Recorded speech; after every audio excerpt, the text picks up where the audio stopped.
رمضان هم مثل بقیه عبادات دیگه حتما دارای آداب خاصی هست.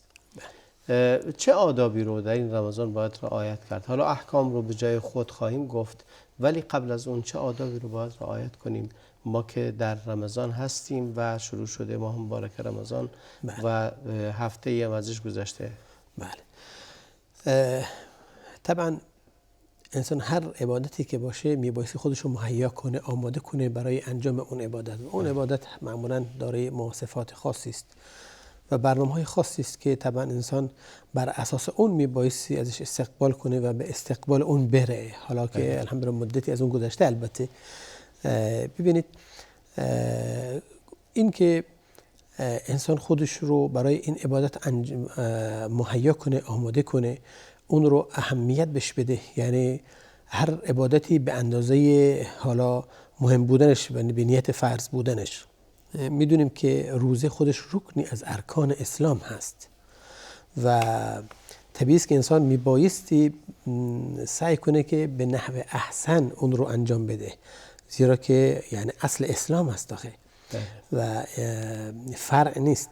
اینجاست که اولا انسان میبایستی در این عبادت بندگی خودش رو ثابت کنه نسبت به خداوند عزوجل و اظهار کنه و آشکار بسازه. یعنی اینکه سعی کنه به اون نحوی که حالا رسول الله صلی الله علیه و تشریح فرمودن اون عبادت رو انجام بده و به آخر برسونه. اینکه سعی کنه همون اعمال هایی که رسول الله صلی الله علیه و توصیه فرمودند و بیان فرمودند و از ما خواستن که به این صورت به هر حال تقوا رو پیشه کنیم، به این صورت خداوند رو عبادت کنیم، اون اعمال ها رو انجام بدیم. مثلا ببینید خیلی عادت هامون رو از اونجایی که خود روزه یک مدرسه هست برای ساخت انسان، اون عادت هایی که ما داشتیم قبل از رمضان رو کنار بذاریم. ببینید در رسول الله صلی الله علیه و در این عبادت میفرماید که تسحروا فان فی السحور برکه. دستور میده که حالا دستور این دلالت بر واجب امر نیست، بلکه حالا یک سنت و مستحب رو میرسونه. اینجا میفرماید که سحری کنید، سحری بخورید، هنگام سحر چیزی بخورید، زیرا که درش چیه؟ برکته. این که انسان این عادتی که حالا ما میخوابیدیم تا هنگام اذان فجر و سپس برای مسجد خودمون آماده میکردیم، یا اینکه بعدیا بیشتر از این میخوابیدن، این رو میبایستی عوض کرد. انسان در خودش رو ببینه این تغییر رو، اینکه هنگام سحری بلند بشه و به قصد اینکه یک عبادت میخواد، حتی خود سحری عبادته، این قصد این عبادت خودش آماده کنه، خب سحری رو بخوره. حالا معنی نداره که میخواد حالا چی بخوره یا چی بنوشه، آب هست یا خرما هست یا چیز دیگه، به هر حال حالا حسب عاداتی که دارن میتونن بخورن، اما قصد این باشه که چی؟ بنا به توصیه رسول الله صلی الله علیه و پس ما این عبادت روزمون رو قبل از اون با چی شروع کنیم؟ با تسحر و سحری خوردن. یک از آدابش اینه که انسان بلند بشه و سحری رو بخوره. از آدابش اینه که ما نمازهای قیامون رو فراموش نکنیم که همون نمازهای تراویح هستی که در مسجدها برپاست. حتی خانم ها میتونن در منزل خودشون، اگر مسجد نمیرن، در منزل خودشون این نماز تراویح رو داشته باشن، نماز قیام لیل رو داشته باشن. همچنین سعی کنن طبق سفارشات رسول الله صلی الله علیه و سحری رو در تأخیر بندازن. یک عادت ما داریم، خدمت عرض کردم که ما میبایست این عادت رو عوض کنیم. خیلی قبل از که بخوابن میخوان چیزی رو میخورن و بعد میخوابن، مباشر و متواصل تا اذان فجر، در صورتی که سزاوار هست که این ما خودمون رو تغییر بدیم، برنامه‌مون رو تغییر بدیم. پس چی؟ ما میخوایم بخوابیم، اما قبل از فجر نیم ساعت 45 دقیقه، حالا حسب ظروف افراد علی کل حال، بلند بشن و چی؟ این سنت رو عملی کنند. پس تأخیرش، خوردنش بله، تأخیرش هم سنتی و مستحبه. و همچنین افطار کردن و عجله کردن در افطار، اینطور نباشه که ما افطارمون رو بذاریم تا اینکه امام یا مؤذن اذانش رو تموم کنه و بعد بخوایم بخوریم.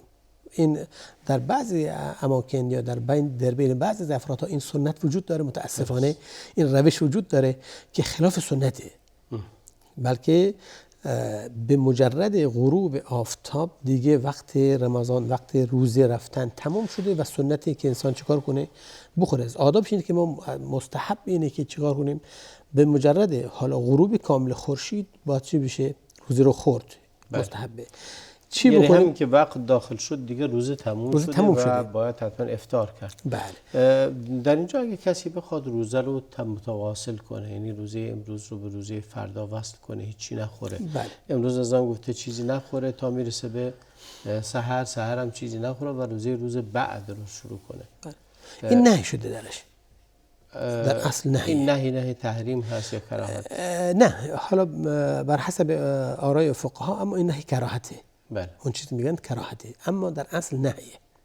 وقتی که اعتراض گرفتن اصحاب رسول الله به رسول الله صلی الله علیه و رسول الله نهی فرمودن گفتن که یا رسول الله ما میبینیم که شما تواصل انجام میدید، متواصلا روزه میگیرید، به هم وصل میکنید روزه رو.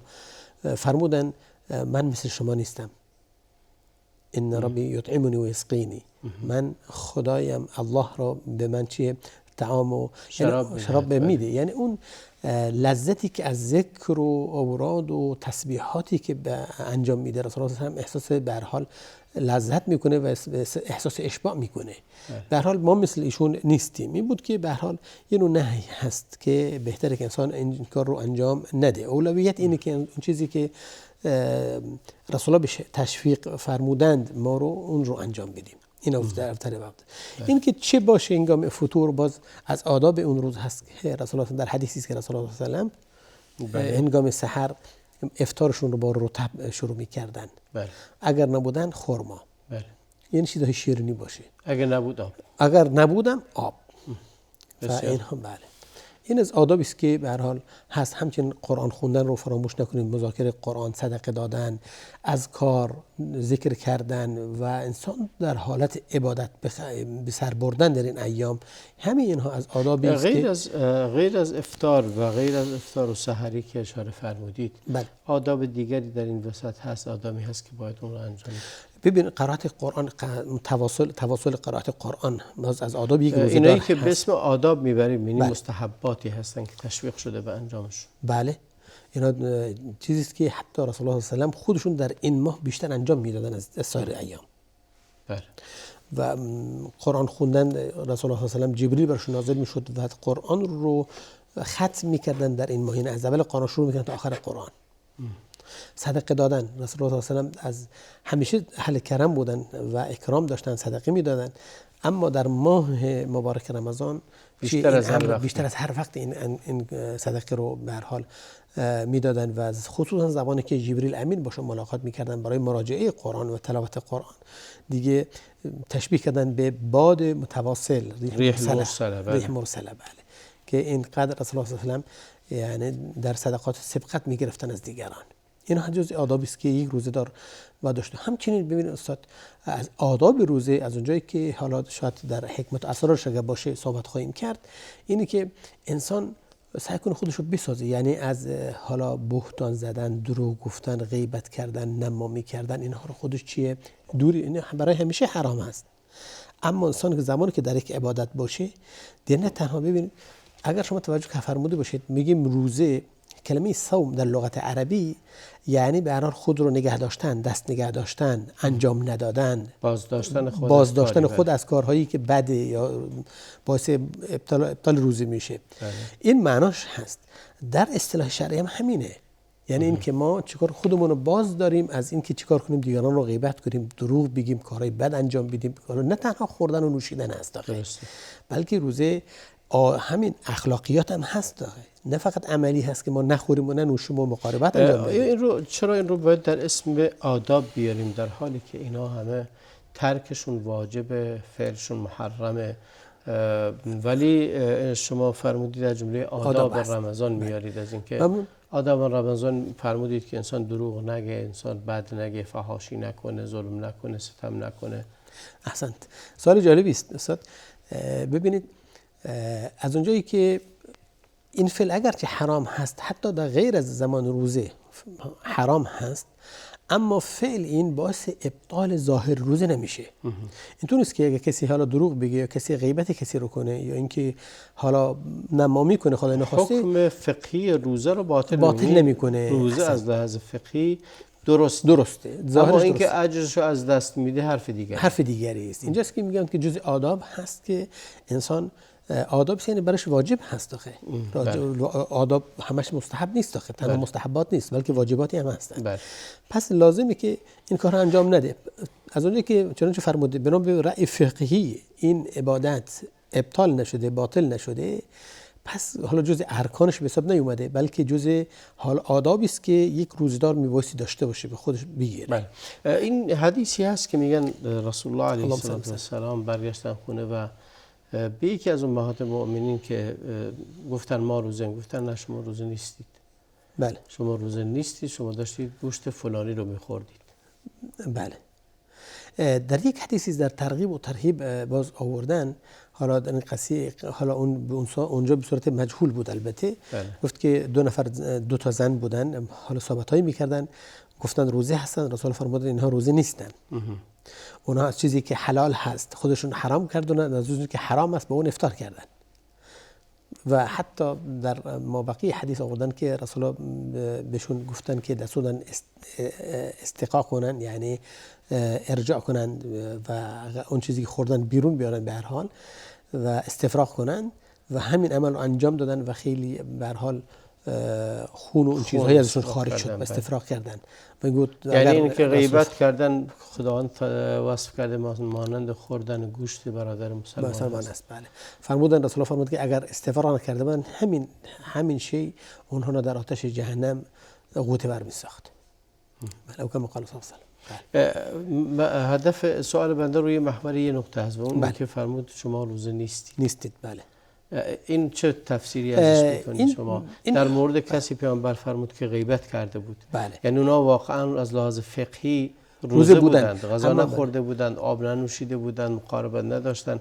روزه فقهی رو رعایت کردند. ولی رسول الله علیه السلام فرمودن که روزه نیستید. جواب رو بعد از میان برنامه جناب عالی خواهم شنید. بینندگان عزیز با ما بمونید، میان برنامه رو ببینید، برمیگردیم استودیو.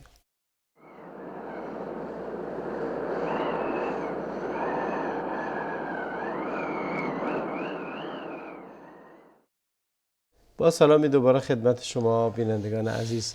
در بخش اول صحبتمون پرداختیم به آداب یا بخشی از آداب روزه رو گفتیم و در واقع به اونجا رسیدیم که بخشی از آداب اشاره فرمودید ترک بعضی از گناهان هست. بله. در حالی که ترک اون گناهان واجبه. پس آدابی هستند که ترکشون واجبه در رمضان. روزه ظاهری رو باطل نمی‌کنه. اگه کسی روزه گرفت میگیم روزت از لحاظ فقهی درسته، اما از لحاظ معنا و مفهوم و حکمت و اثری که باید روزه داشته باشه پیامبر اکرم علیه السلام به اون دو نفری که غیبت کرده بودند فرمود شما روزه نیستید. این رو به چه معنی حمل می‌کنید این فرمایش رسول الله علیه السلام؟ اللهم صل و سلم. این میشه تعبیر کرد در یک حدیث دیگری که رسول الله صلی الله علیه و سلم میفرمایند که رب قائم ليس من قيامه الا السحر. نعم. ورب صائم ليس من صيامه الا الجوع او كما قال صلی الله علیه و سلم. چه بسا روز نمازگزارانی هستند که بجز خستگی و شب بیداری چیز دیگه ندارن، یعنی اجر دیگه نمیبرن، و چه بسا روزدارانی هستند که از روزشون فقط تنها گرسنگی و تشنگی دارن. اینو میفرماید که ظاهر حدیث مفهومش اینه که حدیثشون، نمازشون یا عبادتشون، روزشون باطل نیست، اما در حقیقت اون معنای حقیقی و اون اجر و ثوابی که میبایستی داشته باشه نداره. بله. پس این وقتی رسول الله فرمودن ایشون روزه نبودن یا روزه نیستند، حکما دارن بیان میفرمایند که ایشون در یک روزدار کاملی که اجر و ثواب مستحق باشه این روزه ندارن اینها. یعنی اینها فقط در ظاهر روزه هستند و بس، اما اینکه اجر و ثوابی بخوان داشته باشن براشون نوشته بشه، اجر و ثوابشون چیه؟ باطل شده. اینه که فقها گفتن و بیان فرمودن که جناب استاد روزه همه روزه میگیرن اما درجات اینها مختلفن.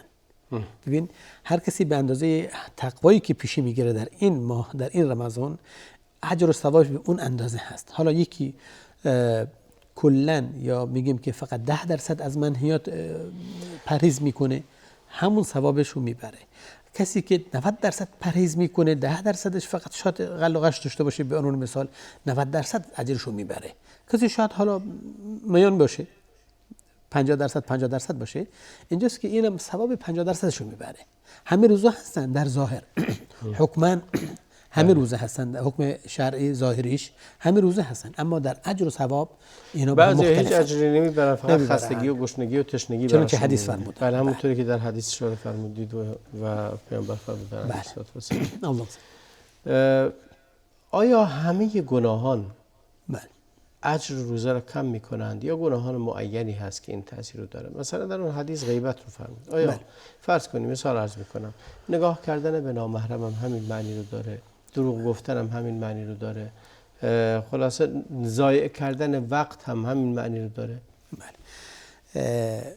ببینید وقتی که در قبل از این در حالا قبل از میان برنامه ما صحبت کردیم، گفتیم که معنای روزه اگر بخوایم بهش توجه داشته باشیم، معناش یعنی نگه داشتن، خود را دور نگه داشتن، دست کشیدن، یا یعنی که نزدیک نشدن، یا هر معنای به کار ببریم برای روزه.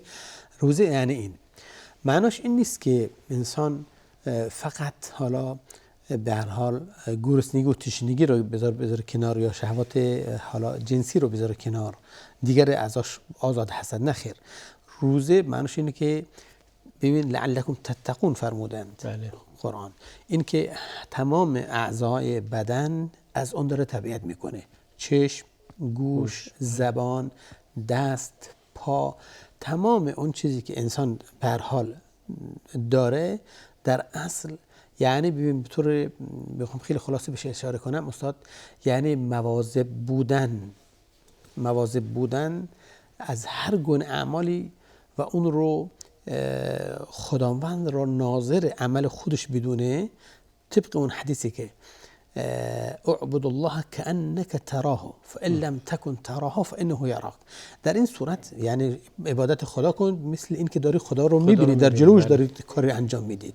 اگر چنین چیزی نباشه پس مطمئن باش که چیه، یعنی خدا رو حاضر و ناظر بر اعمالت بدون. بله. اینجاست که پس حتی نگاه کردن، گوش کردن، تمام اینها، حتی نیت بد استاد، یعنی سوء ظن بردن نسبت یک فرد، همه اینها چیه؟ نقصی است که ایمان رو در حال با ایمان مقابله میکنه و تأثیر داره در اجر و ثواب و فعلی که داره انجام میده، عبادتی که انجام میده، خصوصا در روزه که حالا اگر شخص روزه دار باشه. میریم سراغ بعضی از احکام، از جمله مهمترین شاید اولی ترین چیزی که به ذهن میاد بحث نیته. بله. بحث نیت کردن، همه میدونیم که نیت عبادت یکی از ارکانش است، مهمه، بسیار مهمه. مقداری در مورد نیت روزه رمضان صحبت بفرمایید که اولا آیا وقت مشخصی داره، آیا باید به زبان بگیم یا فقط در دلمون باشه، و اصلا خود نیت چی هست؟ چنانچه اشاره فرمودین استاد، نیت یا همون عزم، همون اراده، خودش رکنی از ارکان هر عبادتی است، خصوصا حالا روزه. هیچ عبادتی وجود نداره بجز این که مگر این که چیه؟ اساسش نیته.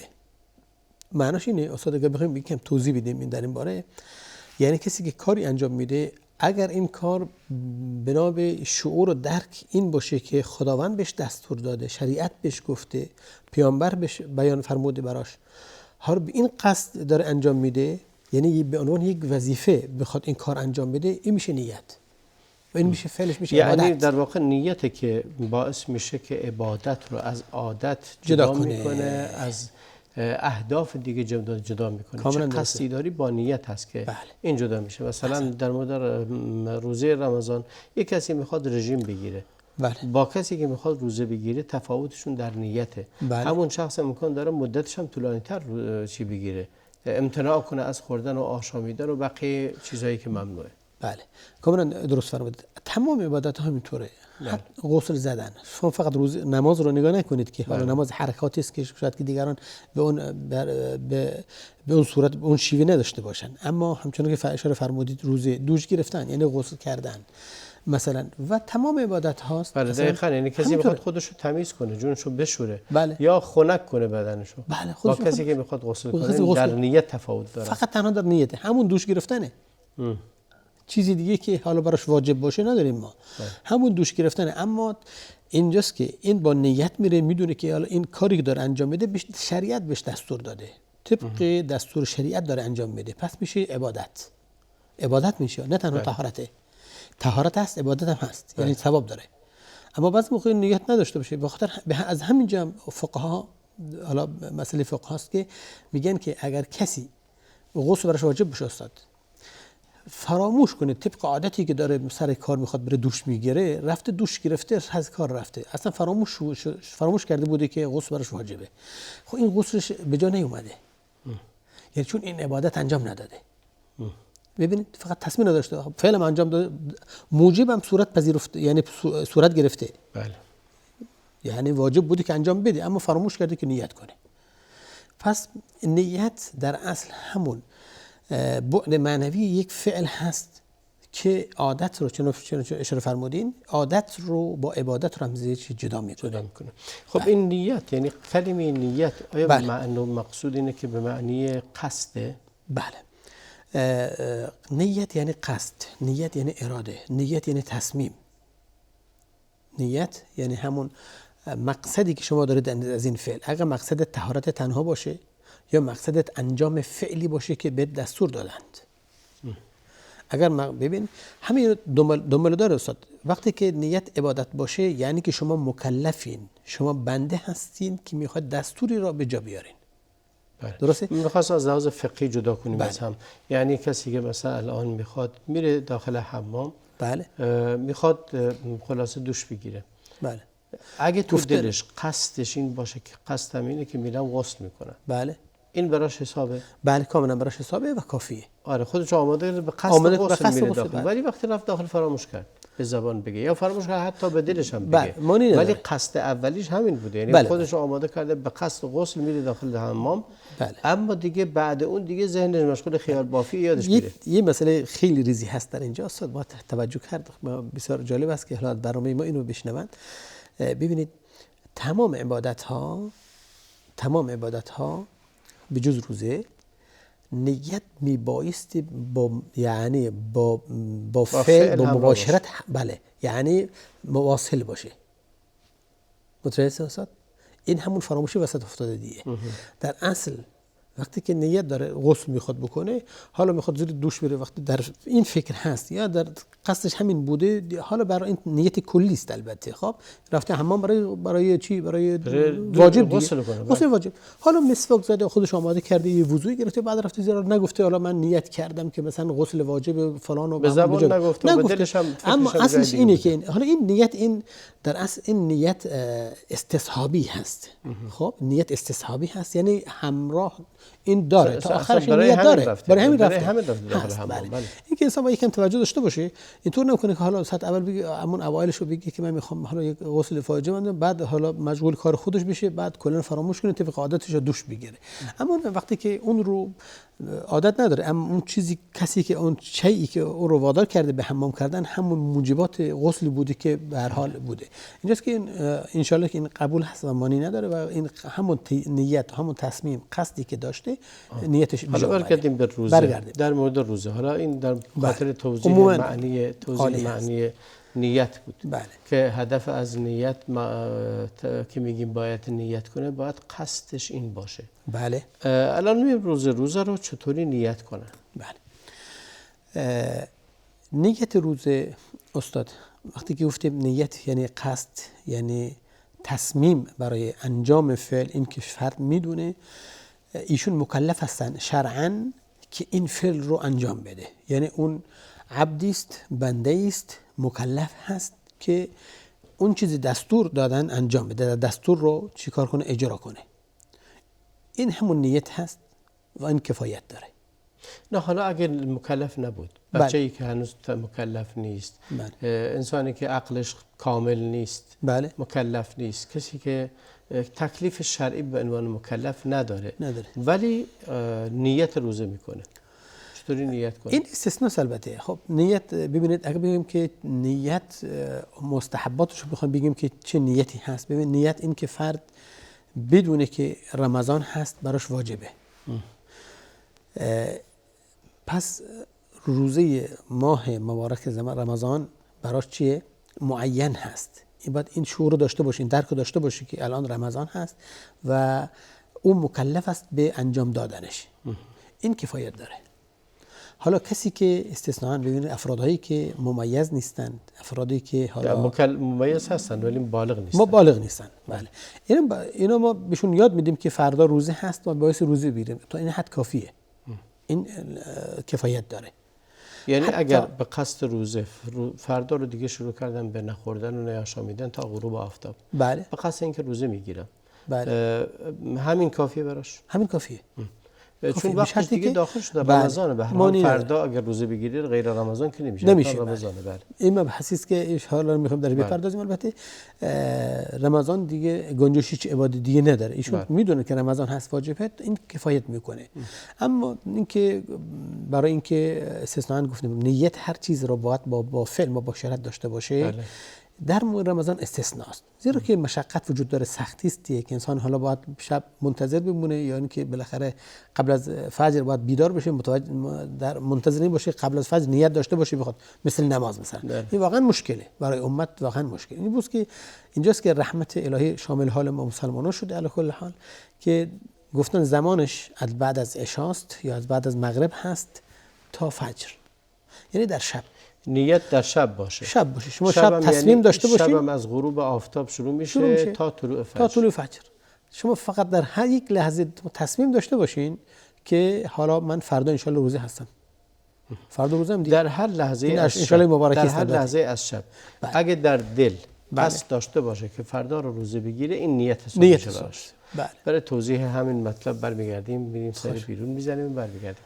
با ما بمونید، توقفی میکنیم، برمیگردیم.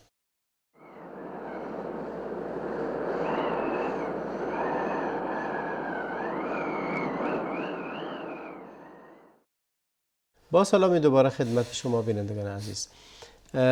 در بخش اول و دوم صحبتمون پرداختیم به آداب رمضان و بحث احکام رو کردیم، نیت رو گفتیم و اینکه نیت جناب دکتر فرمودید این که اگر انسان در پاسی از شب از غروب آفتاب تا طلوع فجر هر لحظه اگر یک شخصی در دلش قصد کنه فردا رو روزه بگیره، این نیت براش حساب میشه. بله. آیا لازم است که به زبان بگه کسی؟ نه خیر، سنت نیست و مستحب نیست. حتی بعضی از علما برای اینکه حالا طرف عادت نکنه و به یک بدعت مبتلا نشه، به یک وسواس مبتلا نشه، گفتن که افضل اینه که این کارو نکنه. آیا بدعت به زبان گفتنش؟ اگر عادت داشته باشه، یعنی فکر کنه که اگر نکنه چیزش کم شده به عنوان مثال میشه بدعت. عادتی هست که در مساجد خودمون بیشتر بعد از نماز تراویح بله. میگن، بعضی در بعد نماز عشا میگن. بله. که بله همه رو میگه فردا رو نیت کنید به زبان، ولی عبارت خاصی هم میگه که روزه میگیریم، روزه ماه مبارک رمضان فلان، بر مذهب فلان، همه این تفاصیل رو میگن. بله. آیا این تفاصیل واقعا لازمه گفته بشه؟ ابدا لازم نیست، بلکه خدمت کنم اگر بله بدعت به حساب میاد، خصوصا حالا در مناطق خودمون که به صورت یک نوع عبادت اصلا مبدل شده. اگه کسی نگه مردم اعتراض میکنن. بله، اگه امام نگه فراموش کنه، 2 نفر 3 نفر از اونجا تذکر بهش میدن که اینو نگفتید. آره. خب یعنی الان چطور، یعنی به این صورت جا افتاده که نیت روزه باید همونجا باشه. خب این واقعا مردم دچار اشکال میشن. اینجاست که میگن وقت بدعت میخوان که یک خطایی رو میخوان تصحیح کنن، یک اشتباهی رو، یک برداشت غلطی رو میخوان اصلاح بشه، که مردم فکر نکنن نیت حالا وابستگی داره با همون نماز عشا یا نماز تراویح که امام باید تذکر بده مردم روزه برن. حالا کسی روزه به خاطر همینم، اگر افرادی فکر کنید در سفر بوده، نماز عشا نرسیده، نماز تراویح نرسیده خونه، بعد میگه که با وجودی که تصمیم داشته، سحری هم خورده، فردا براش اشکال پیش میاد که من دیشب مسجد نبودم، نیتو نگفتم، نیتو به جا نیاوردم، الان روزه دارم یا روزه ندارم. ببین تمام اعمالی که انجام داده فکر کرده که این دیگه ربط به نیت نداره. مثلا بلند شدن برای سحری و سحری خوردن. همین که تو دلش قصد روزه داره، این کافیه. این کافیه. این که سحری بلند میشه و اصلا لازم نداره که بشینه تو لحظه‌ای به خودش اختصاص بده بگه من فردا رو نیت کردم، حالا تو دلش بگه بله. من فردا رو نیت کردم. اینم نمیخواد اصلا که تو بله. قصد دینه که روزه بگیری، این میشه نیت برات. بله. مگه اینکه کسی قصدش نباشه فردا روزه بگیره، بگه مثلا قصد دو دل شک داره آیا روزه بگیرم نگیرم، هنوز دو دل تا وقتی که اذان صبح میگه این حکمش چیه؟ بله این روزه نداره چون هنوز تصمیم نگرفته، عزم نداره. بله. و این از اونجایی که هیچ عملی بدون عزم درست نیست. ایشون هنوز مترددن، متحیرن. البته حرف ما در مورد روزه رمضان واجب. بله روزه سنت نیست. نه روزه واجب، روزه نذر باشه، روزه کفاره باشه، روزه رمضان باشه. اینا باید نیتش در شب باشه قبل از اذان فجر. حتما میباشه، زیرا که روزه زمانش مشخصه که ان شاء الله بعد صحبت خواهیم کرد. زمان روزه مشخصه، پس انسان قبل از که به این زمان برسه میبایستی تصمیمش رو چیه در همه عبادات همینه، نباید به زبان بگه. حالا خیلی هستن تماسای زیادی هم میاد، پیام‌هایی میاد که میگه من نیت بکنم مثلا در مورد حتی در مورد غسل، حتی در مورد وضو، در مورد نماز، میگه نیت کردم و 4 رکعت نماز ظهر واجب بر مذهب فلان رو به قبله دارم میخونم. این الفاظ اصلا وارد نشده، حتی معنیش هم لازم نیست. اصلا معنیش هم لازم نیست. بله فقط مجرد این که بگیم که دارم نماز ظهر میخونم. بله این چیزی که اتفاقا نظرم به خود جلب کرد استاد وقتی که داشتیم در لابلای صحبتتون، وقتی که درباره نیت شب یا کسانی که تو مسجد نماز نیت روزه میگیرن اینا، ببین در بعضی مثلا مذهب امام مالک رحمه الله اصلا وقتی که انسان اول ماه نیت میکنه که تصمیم داره که ماه رمضان روزه بگیره، در مذهب اونها در خلاف جمهور اصلا میگه در بقیه شبها نیت لازم نداره. بله. چون یک مسلمان لازم هست که ماه رمضان چیکار کنه؟ روزه بگیره دیگه کامل. هیچ انقطاعی صورت نداره براش. بله. حالا ما فرض کنیم نه همه ما بله. در طول عمرمون از روزی که بالغ شدیم نه تنها برای اون رمضان بلکه برای کل عمرمون نیت داریم که روزه رو بگیریم، مگه اینکه عذر پیش بیاد. احسنت. بله. آیا این نیت قبوله یا باید حتما در شب باشه؟ چون لم یبیت احسنت. از اونجایی که لم یبیت الصیام، اینجاست که هر زمان مشخصه. شرط اینه که عبادت زمان دخول وقت بشه، دخول وقت باشه. اینجاست که حالا چی گفتن بنا به فرمایش شما، چرا گفتن ما رمضان یک نیت براشون جالب درسته اما برای همه عمر درست نیست؟ چرا؟ زیرا که دخول وقت صورت نپذیرفته، پیش نیومده و موجب بله هنوز موجب فراهم نشده دیگه. انسان منصرف کنه از احسنتم. هنوز موجب فرا نرسیده، موجب صورت نپذیرفته. وقتی که ماه رمضان اگر اومد ثابت شد که ماه رمضانه، حالا دیگه عبادت زمانش رسیده دیگه. اینجاست که اگر شب که محل نیت هست، کسی در مذهب امام مالک میفرماید رحمه الله و خیلی از فقها از معاصرین حتی موافق هستن با این رأی، با وجودی که عملا شاید فقه حنابلة داشته باشن یا فقه شافعی داشته باشن، اما این عملا پذیرفتن که کاملا درسته، زیرا که فرد ماه رمضان رو نیت میکنه که عبادت ماه رمضان رو کامل انجام بده. همون نیت اولش کافی است، حالا اگر هم شب تکرار نکنه. البته جمهور میگن که ببینید این مانند رمضان مانند روزه، هر روز شما چند فرض دارید؟ نماز 5 فرض دارید، درسته؟ بله. نمیگی که اول روز که روزش اومده فرضاش باید انجام بده، میگه هر یک نیت برای همه باشه. نه خیر، زیرا که وقتاش متفاوته. همچنین ایام رمضان هم هر روزش یک عبادت مستقله که شبش میبایستی چیکار کنیم؟ نیتشو برای فرداش به جا بیاریم. مجموع این ایام میشه یک ماه، مجموع 5 وقت نماز میشه یه روز. بله درسته؟ و بازم به هر حال حرف وجیهی هست. خب اگر حالا برگردیم به این موضوع، اگر کسی نیت که ما فرض کنیم در از لحظه ای از اوائل شب نیت کرد و گفت که فردا روزه میگیرم، تو دلش حالا قصدش، بعدش اجازه داره غذا بخوره، چیزی بخوره یا نباید بخوره؟ نه آزاده، میتونه بخوره. این کاری به عزم و اراده مثل نماز نیست که بگید چون دیگه شروع کرده از بقیه چیزایی که لازم امتناع کنه. بله نه خیر، میتونه حالا اگر متزوج هست میتونه مقاربت انجام بده، میتونه بخوره، همه چی حلاله براش. حلاله، آزاده براش. شبای رمضان آزاده تا اول فجر. این معنی همون چیزی که فرمودید که نیت چیز نیست، یعنی متصل نیست با فعل. در رمضان فعلش از اذان صبح شروع میشه تا غروب آفتاب. ولی نیتش میتونه در هر لحظه از شب باشه. بله.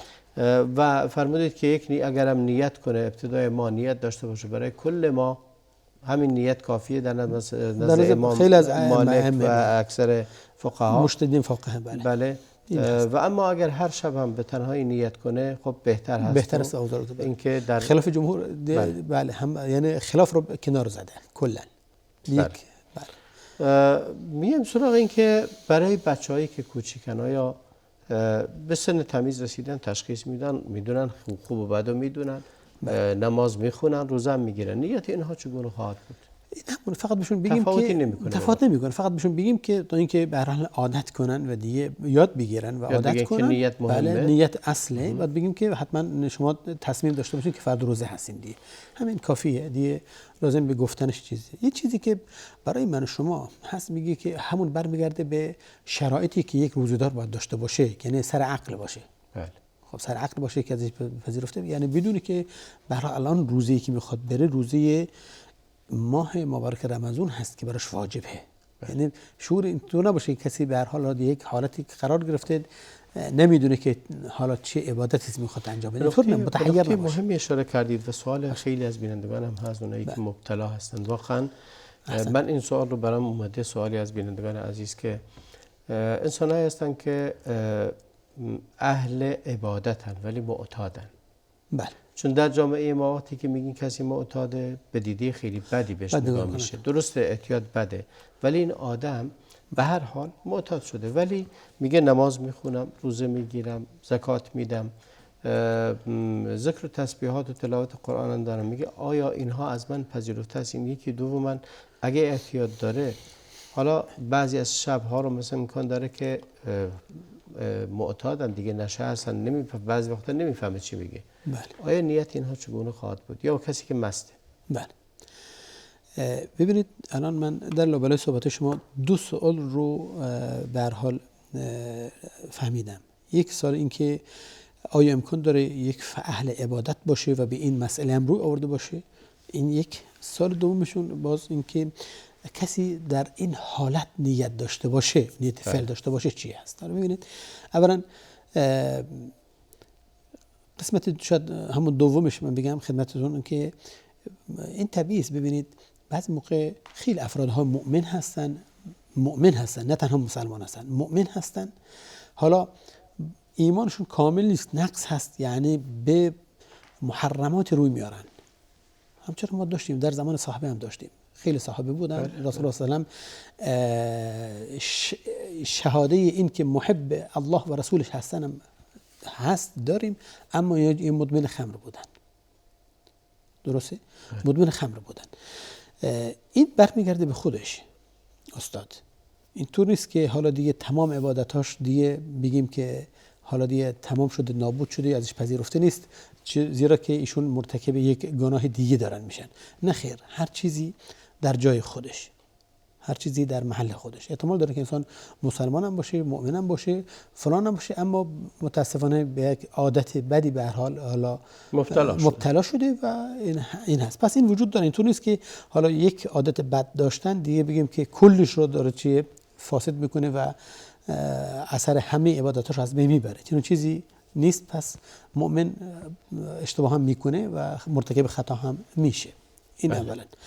ثانیاً درباره نیت که اشاره فرمودید استاد، اگر کسی به این عادت داشته باشه اما الان وعی داشته باشه، یعنی متوجه باشه که الان فردا که روز دوشنبه هست به عنوان مثال، لا تقربوا الصلاة وانتم سکارا است، بله، میدونه چه خبره، نیتش درسته، پذیرفته هست. اما اگر که حالتی بهش دست داده، حالت هذیان هست، حالت مستی است، یا حالتی است که اصلا نمیدونه، طبعا اون زمان نیت ازش پذیرفته نمیشه.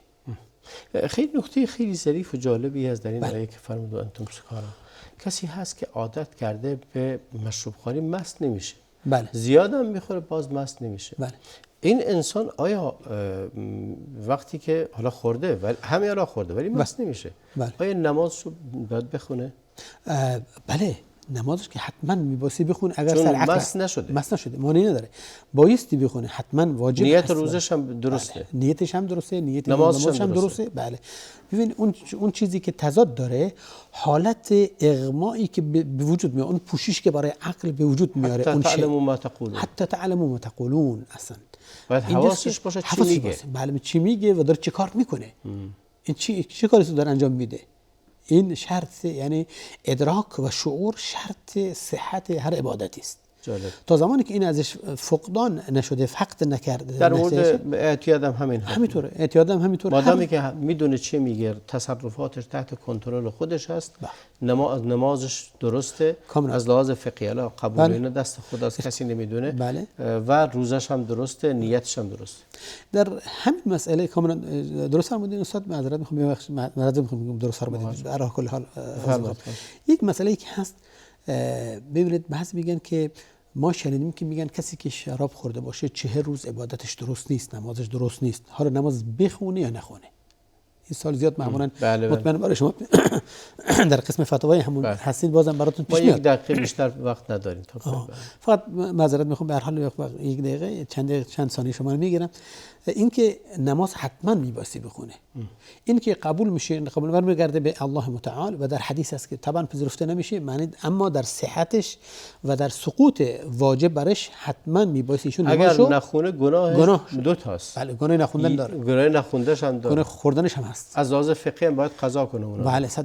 اگر نمازایی که رو مثلا 40 روز نماز نخونه واجبه برای قضا کنه. بله واجبه که تمام اون چیزی که نخونده، ولی اگه بخونه قضا نداره. اما دیگه پذیرفتن هم بس به توبه ایشون و پشیمونیشون و قضای دیگری از این دست داره.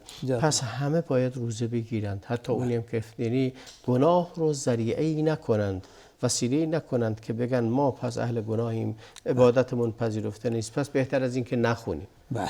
بلکه انسان نباید رابطه خودش رو با خداوند قطع کنه. این یه جسری، یه پلیه بین ما و خدا. اگر گناه و معصیت هم باشه باید عباداتمون رو بخونیم که یه روزی به راه برگشت داشته باشیم. بله. از حضورتون جناب شیخ دکتر محمد عبدالرشید بسیار متشکرم.